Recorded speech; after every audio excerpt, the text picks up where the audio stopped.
Lanjut. Halo, selamat malam untuk kita sekalian. Salve, Bapak Ibu, saudara-saudariku Salve, yang saudaraku. terkasih. Ya, Dominus Nobiscum. Mari satu nafas dengan gereja. Ya, oke. Ya, dirhaga apa Promosikan dulu channelnya, saudaraku. Ya, Wah, ya. Oke, sebelum mau memulai itu juga Bang Gea sebagai warga negara Indonesia, kita tahu ya di saat ini pada kesempatan ini kita merayakan hari kemerdekaan kita. Mana yang kita ketahui bersama bahwa kemerdekaan adalah anugerah istimewa ya bagi semua umat manusia. Maka dengan semangat nasionalisme pun mari kita berapologetika dengan nuansa kebangsaan. Nah, hilang-hilang. Hilang-hilang ya, hilang-hilang. oh ya, siap. Ini bisa suara saya, Bu. Ya, lanjut.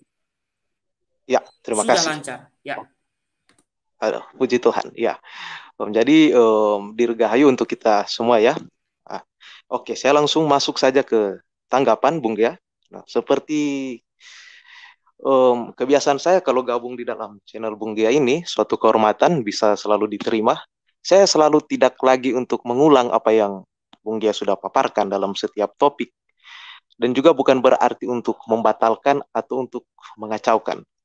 Saya lebih ke arah untuk um, ikut berdiskusi saja. Nah, memang ya, yang kita ketahui sebagai umat Katolik di bangsa ini yang sering menyaksikan beberapa rupa macam-macam ajaran yang mengklaim kekristenan, kita selalu berjumpa dengan satu prinsip atau klaim soal satu ajaran dikatakan alkitabiah dan ini tidak alkitabiah.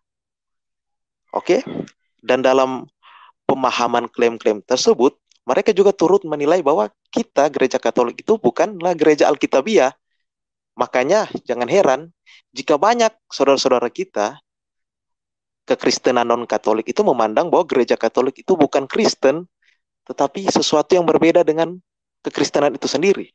Karena kita menyandang nama Katolik yang tak lain merupakan sifat gereja sejak Kristus mendirikan ini di atas Rasul Petrus. Nah, saya mau langsung to the point saja, Bu. Memang sudah hampir berjuta-juta kali kami sama-sama dengan Bung Gia ya, dan juga apologet-apologet kita sudah menekankan bahkan menegaskan beberapa kali berjuta-juta kali malah saya bilang tadi bahwa sola scriptura yang merupakan prinsip dari seluruh klaim tadi itu itulah yang sesungguhnya bukanlah ajaran Alkitab. Justru kelompok-kelompok yang mengaku Kristen yang memakai sola scriptura sebagai sumber dari kebenaran, justru mereka itulah yang tidak Alkitabiah. Mengapa? Mari kita pakai logika sola scriptura untuk menilai dirinya sendiri. Sekaligus kita pakai prinsip sola scriptura itu untuk menilai kelompok-kelompok yang menggunakan itu sebagai prinsip. Sola scriptura artinya hanya yang tertulis atau hanya yang dituliskan di dalam skripter atau kitab suci. Nah, tadi sudah dijelaskan entah secara histori, secara normatif, bahwa yang namanya kitab suci atau Alkitab itu adalah produk dari gereja Katolik sendiri.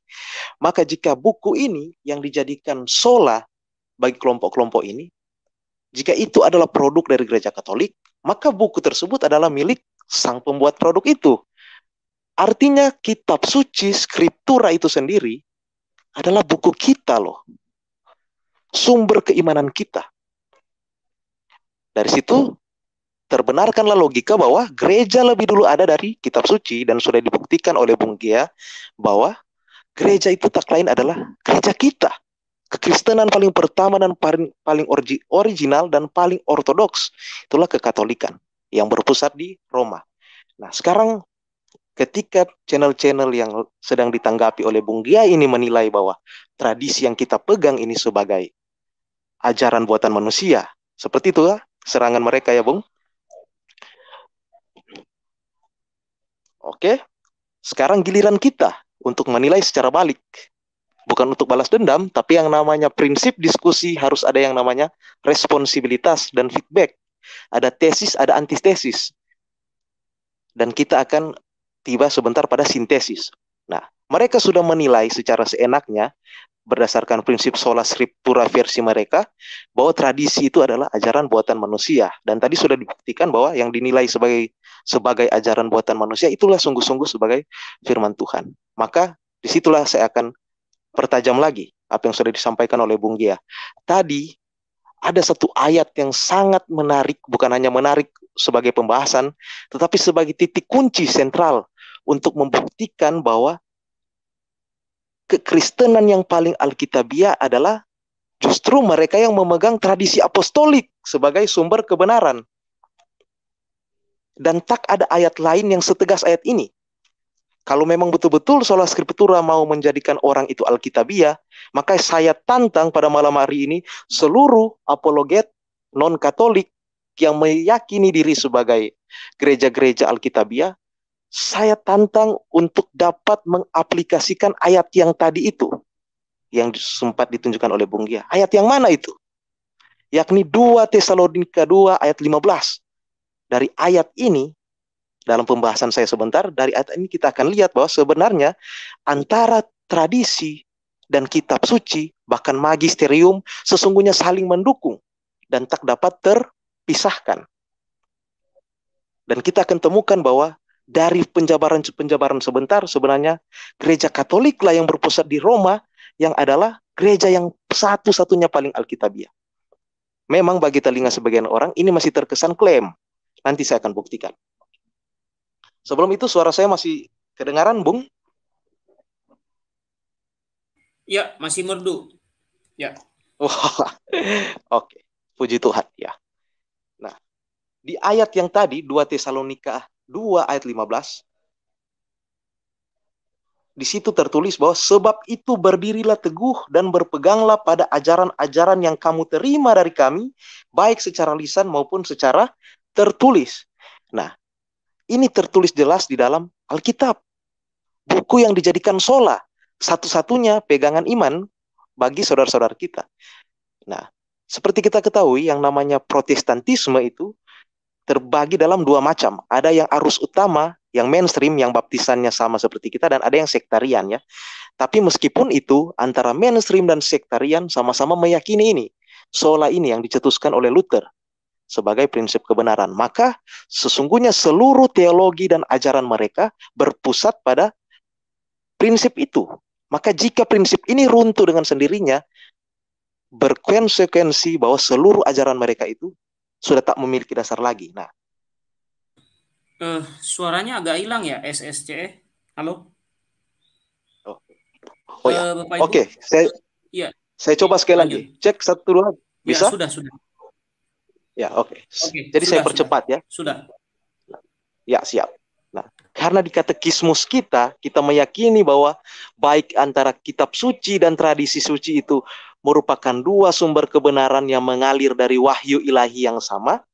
Jadi mereka menilai bahwa gereja Katolik itu merendahkan kitab suci atau punya pegangan lain selain kitab suci yang disebut sebagai tradisi. Sehingga mereka mengatakan bahwa itu sebagai sesuatu tambahan atau gereja tidak setia mutlak pada kitab suci. Nah, sekarang kita uji. Mana yang lebih alkitabiah? Mereka yang meyakini sola scriptura atau kita yang berpegang pada tradisi? Nah, ayat yang tadi 2 Tesalonika 2 ayat 15 itu membuktikan bahwa orang Kristen yang berpegang pada tradisi para rasul lah yang sungguh-sungguh alkitabiah. Tidak ada di ayat manapun, pada tokoh Alkitab manapun, ada yang memerintahkan bahwa kepada para pengikut Kristus, peganglah Alkitab sebagai satu-satunya wahyu kebenaran. Tidak ada. Justru kitab suci sendiri. Nah, terima kasih Bung, sudah menunjukkan itu. Nah, justru apa yang ada di dalam Alkitab itu yang dijadikan sola, ini Bapak Ibu, saudara-saudaraku yang terkasih, justru ayat ini yang ada. Berpeganglah pada ajaran-ajaran yang sebenarnya kalau LAI, Lembaga Penerjemah Alkitab kita Indonesia, dan juga LBI ya, itu konsisten dengan bahasa aslinya.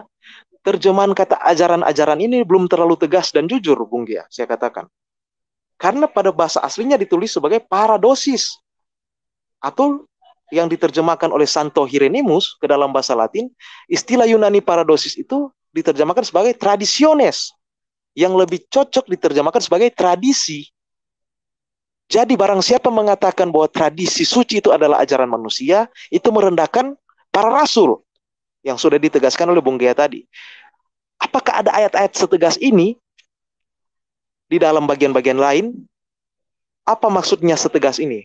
Karena kita disuruh berpegang pada ini, pada tradisi secara lisan maupun secara tulisan. Bahkan yang disebut Rasul Paulus, bukan hanya disebut ya, diperintahkan oleh Rasul Paulus untuk kita pegang pada posisi paling pertama, nomor satu, apa itu, Bung? Tradisi yang secara apa itu? Yang disuruh secara pertama? Secara lisan, lalu maupun secara tertulis. Ya. Nah, Ya. pembuktian pertama, kitab suci sendiri loh. Buku yang dijadikan sola justru tidak menuliskan atau mendukung apa-apa soal skriptura. Justru skriptura menyuruh kita untuk berpegang pada tradisi. Tradisi para rasul apostolik. Jadi pembuktian pertama, Alkitab sendiri langsung menggugurkan sola skriptura. Oke. Apakah semuanya berhenti sampai di situ? Mungkin mereka yang masih mau mencari kesalahan kita akan melontarkan pertanyaan seperti ini.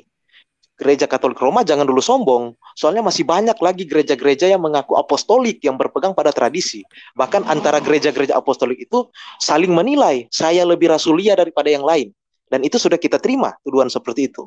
Bahkan sempat ditanggapi juga oleh Bung Gia dalam channel ini ya. Padahal gereja Katolik yang merupakan satu-satunya gereja yang Kristus dirikan, justru berpandangan objektif kepada mereka lewat Konsili Vatikan kedua. Nah, oke. Sekarang kita akan uji. Kita sudah melihat di pembuktian pertama bahwa Alkitab sendiri justru menolak sola scriptura dan justru memerintahkan kita berpegang pada tradisi.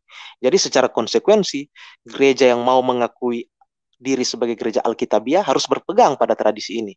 Sekarang pertanyaannya, di mana tradisi apostolik ini? Letaknya di mana? Wujudnya seperti apa? Konkretnya yang bagaimana itu? Untuk mengetahui hal ini, tentu kita harus bertanya kepada tradisi itu sendiri.